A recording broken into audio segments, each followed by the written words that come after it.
Restauración Espiritual con el pastor Rosenberg Olivares Herrera. Y preparó para el gran día del Señor allá en la tierra, a su nombre. Y eso implica un cambio en nuestras actitudes. Eso implica no tanto decirle a Dios, enriquézcame y lléname de dinero, sino decirle al Señor, lléname de tu espíritu, porque quiero hacer tu voluntad, porque quiero caminar contigo, porque quiero apartarme del pecado, porque quiero apartarme de la maldad, porque no quiero más esta vida de pecado, quiero una vida en santidad. Alaba al Señor que Él vive. Aleluya.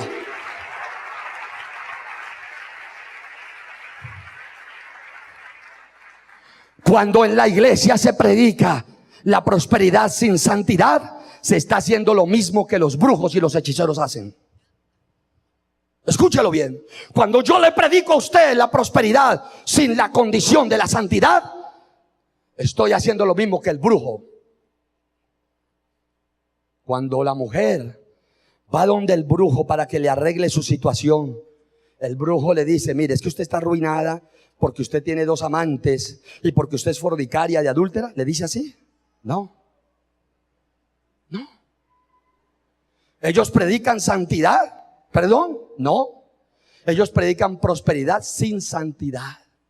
Y hablan de prosperidad sin santidad. ¿Y sabes qué es lo más duro? Eso entró a la iglesia hoy día.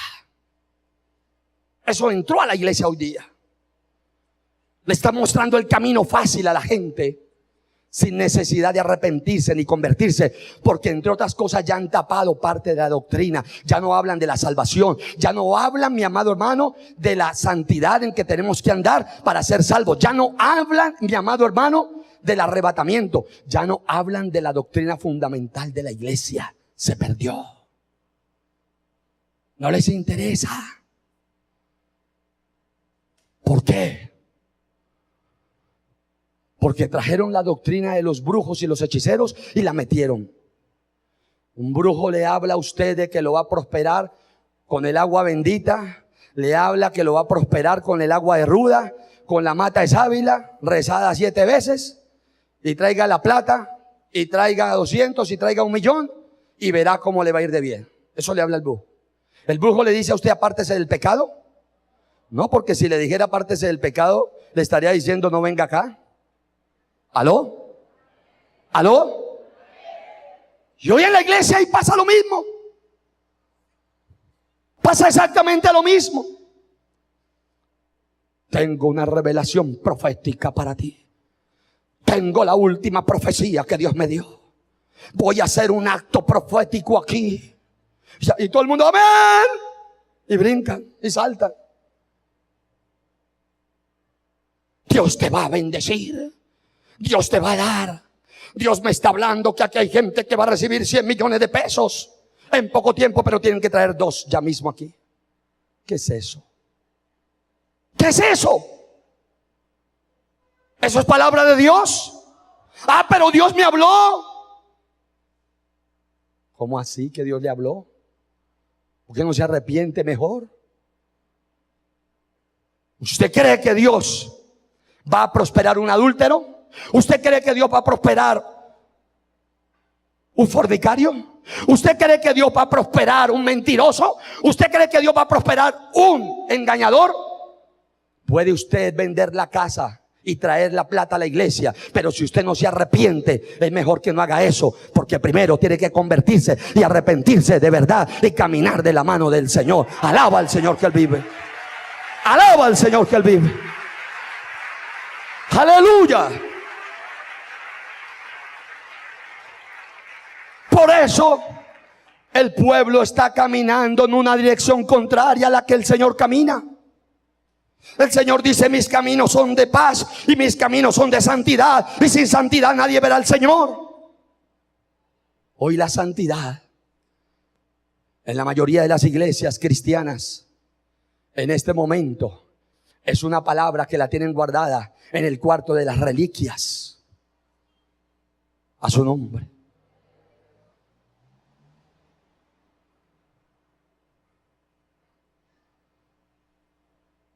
Días pasados que se inundó la emisora. Allá abajo, en el sótano. Hermano, cuando yo llegué, ya los hermanos que trabajaban allá habían sacado una cantidad de cosas viejas, radios viejos. Allá metíamos todo lo viejo. Para no darle de baja, allá lo metíamos. Oiga, pero me di cuenta que teníamos era basura. Y ese día aproveché y saqué eso con rabia y dije, saquen todo esto de aquí, quémenlo. En muchos lugares, en muchas iglesias, en muchos templos, tienen un lugar especial para guardar todas esas cosas viejas y no les dan de baja. Y allá en ese lugar han metido la palabra santidad. Allá en ese lugar han metido la doctrina verdadera. Y ahora están dando doctrinas engañadoras, espíritus engañadores.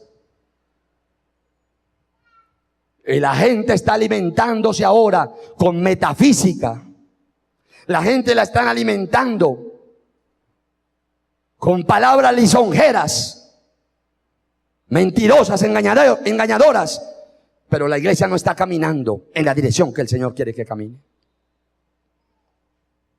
La cuestión es la siguiente. Lo primero que el hombre tiene que hacer antes de solucionar su problema económico es solucionar su problema espiritual con Cristo Jesús. Venid luego, estemos a cuenta, dice el Señor.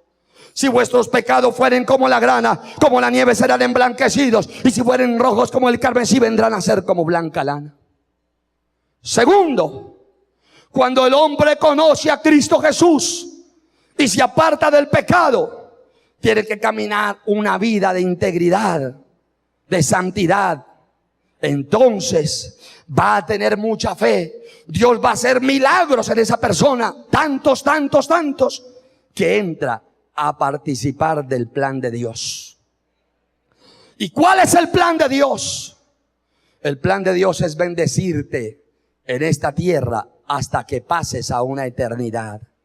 Y cuando el hombre pasa con Cristo Jesús a una eternidad, sale de esta tierra, va a una vida eterna con Cristo Jesús. Entonces ocurrirán hechos fundamentales en la iglesia. Y para la iglesia, como es el arrebatamiento, como es el tribunal de Cristo, que no es para condenación, sino para galardones. Voy a explicarlo ahora más adelante. Entonces vendrá los tiempos gloriosos con el Señor, mientras aquí en la tierra ha comenzado la tribulación y gran tribulación y los grandes juicios de Dios sobre la tierra. Pregunto, ¿están predicando de esto ahora? ¿Le está interesando al pueblo de Dios saber el futuro de la iglesia? No.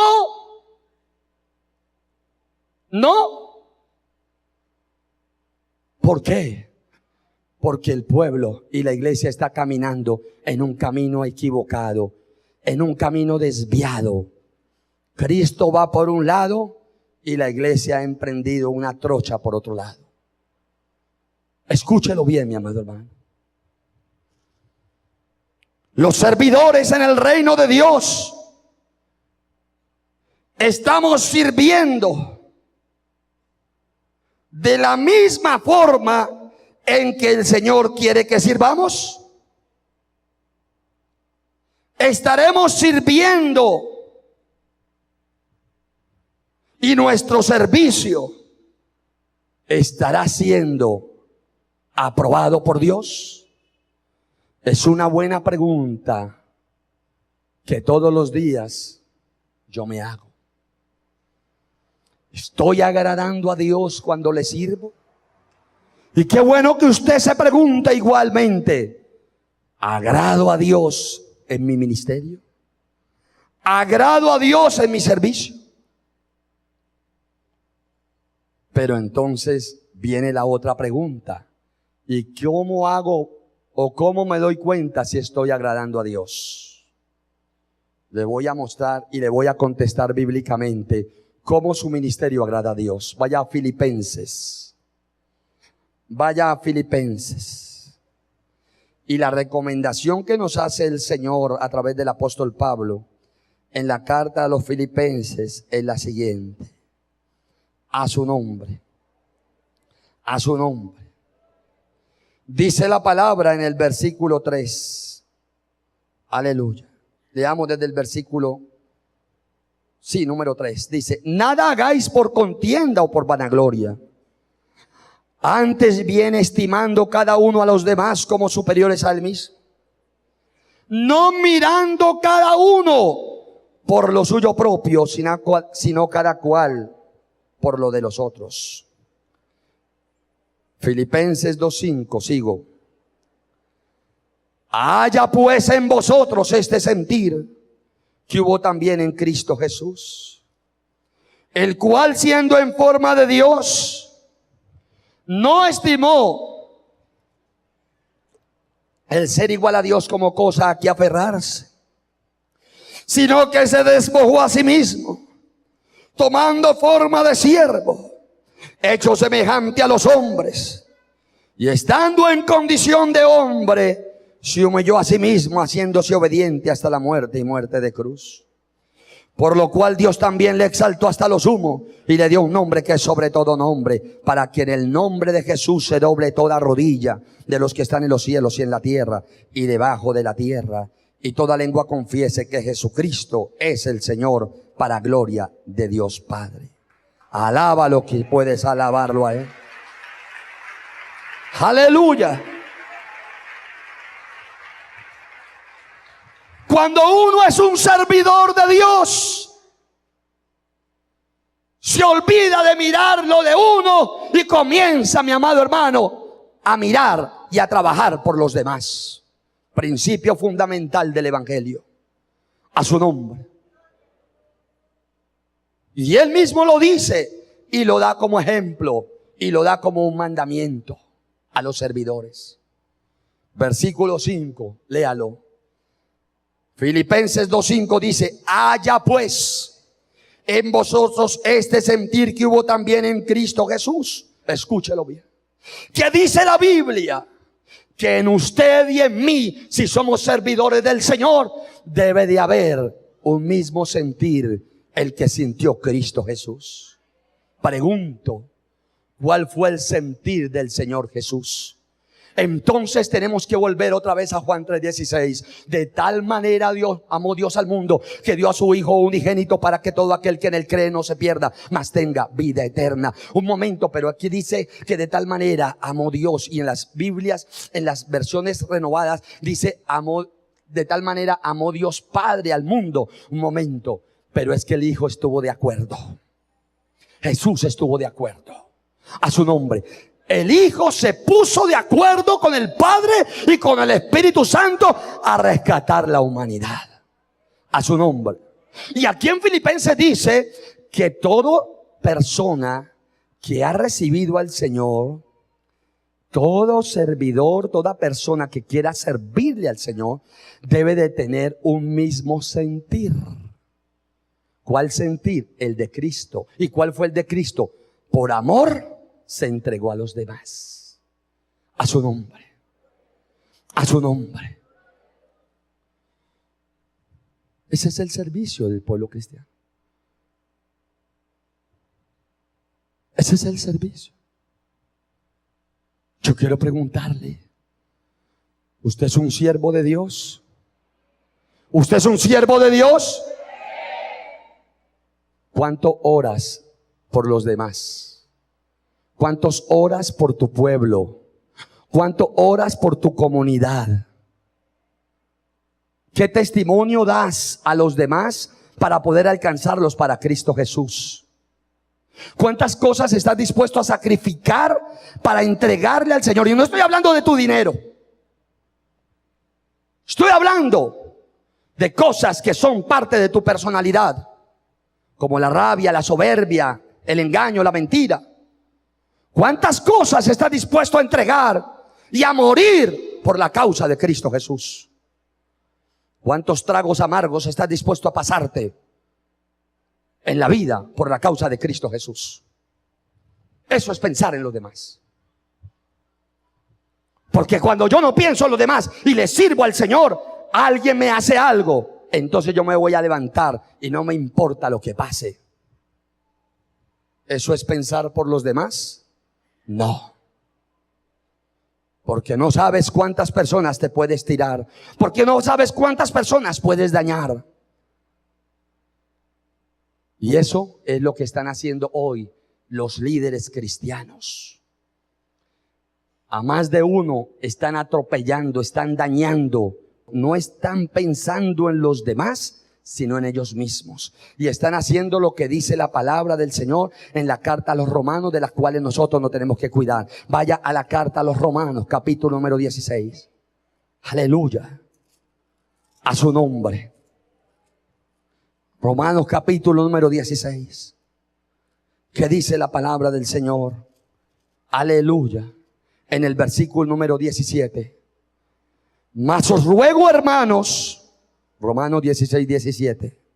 Mas os ruego, hermanos, que os fijéis en los que causan divisiones y tropiezos en contra de la doctrina que vosotros habéis aprendido, y que os apartéis de ellos, porque tales personas no sirven a nuestro Señor Jesucristo, sino a sus propios vientres.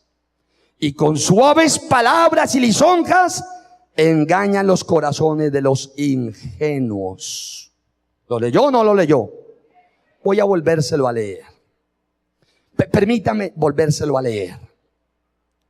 Dice la palabra en el versículo 17: mas os ruego, hermanos, que os fijéis en los que causan divisiones y tropiezos en contra de la doctrina que vosotros habéis aprendido, y que os apartéis de ellos, porque tales personas no sirven a nuestro Señor Jesucristo, sino a sus propios vientres, y con suaves palabras y lisonjas engañan los corazones de los ingenuos.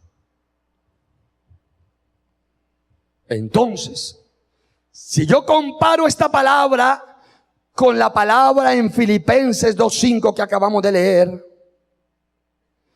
¿estarán los servidores de Dios hoy día sirviendo con el mismo sentir que tuvo Cristo Jesús?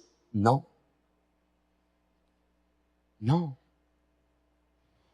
Porque cuando la iglesia esconde la doctrina fundamental y saca la doctrina humana, el humanismo, las mentiras y el engaño, no están sirviendo como el Señor vino a servir en medio de nosotros, sino que están sirviendo bajo sus propios intereses, detrás de sus propios intereses.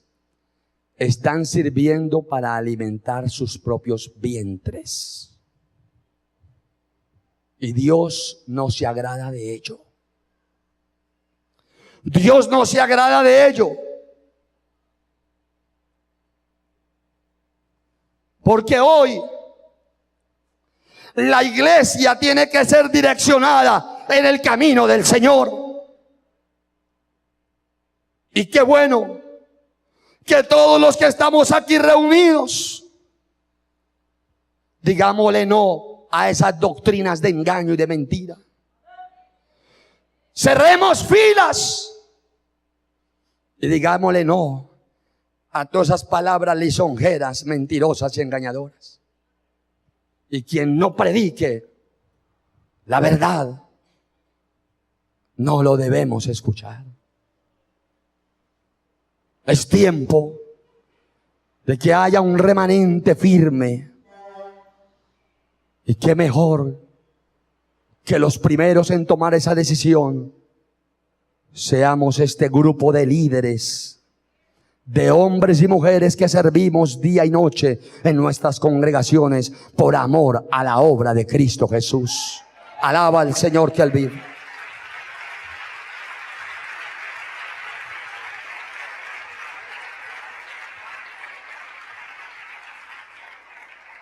A su nombre.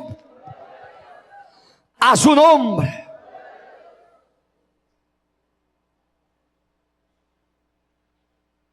¿Por qué murió Cristo en la cruz del Calvario? ¿Por qué el Señor vino a esta tierra? Vino a servirle a la humanidad. Él dijo: yo no vengo a ser servido, yo vengo a servir.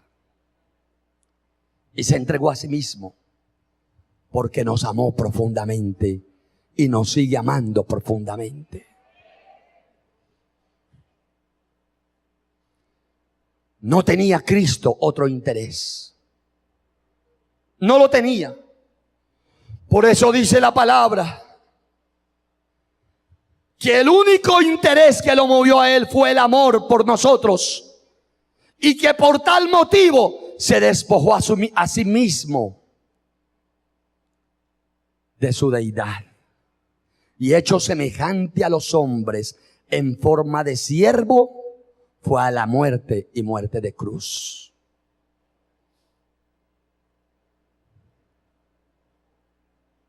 A su nombre. Qué lindo que entendamos eso. El servidor tiene que ser un modelo de Cristo Jesús aquí en la tierra. Qué bueno que entendamos que allá afuera, para alcanzar las almas, nosotros no tenemos por qué proyectar el ego, ni proyectarnos a nosotros mismos, sino proyectar a Cristo Jesús como el Señor y Salvador de las vidas. Proyecte a Cristo, muestre a Cristo Jesús con sus actos, con su manera de ser, con su manera de actuar, con su manera de vivir, con su manera de servir. Muestre a los demás que usted está convencido de la doctrina que ha recibido, de la palabra que está aquí escrita. A su nombre. A su nombre. Entonces serás un instrumento de honra en las manos del Señor. ¿Sabes qué está haciendo el diablo hoy? Está cogiendo siervos de las iglesias y se los está arrastrando para llevarlos a doctrinas de engaño y de mentira. Escúchelo bien. Escúchelo bien. Los está sacando de donde son vasos de honra para llevarlo a ser vasos de usos viles. Y eso lo dice la palabra. Escúchelo bien. No se deje engañar, mi hermano. No se deje engañar, mi hermano. Mire, mi hermano, que nosotros debemos de tener cuidado hoy día, porque nos ha tocado vivir en estos últimos años una apostasía desbordada. A usted y a mí nos tocó vivir en estos últimos años una apostasía desbordada. Escúchelo bien. Yo hace cerca de unos 19 años que me convertí, o 18. Y hace unos 18 años el pastor me decía, mi pastor, el que me recibió, el que me dio las primeras palabras, me decía, cuidado. Me acuerdo un seminario que nos dio que se llamaba Trigo y Cizaña. Me decía, cuidado con las doctrinas de error. Hoy día, esos grupos son inocuos, quiere decir, no representan daño. Esos días, ¿no? ¿Sabes? Ahora hay que tener cuidado, porque dentro de la misma iglesia están entrando a corromper los líderes y los servidores con la famosa doctrina profética apostólica y la doctrina de engaño. Porque a través de esa profecía, de esa doctrina profética apostólica, ha entrado nada más y nada menos que el ocultismo disfrazado. Y tengo argumentos para decirlo. Primero que todo, escúchelo bien. Primero que todo, usted tiene que tener cuidado, porque esa doctrina viene de años. Y un hombre, el cual comenzó. Centro Misionero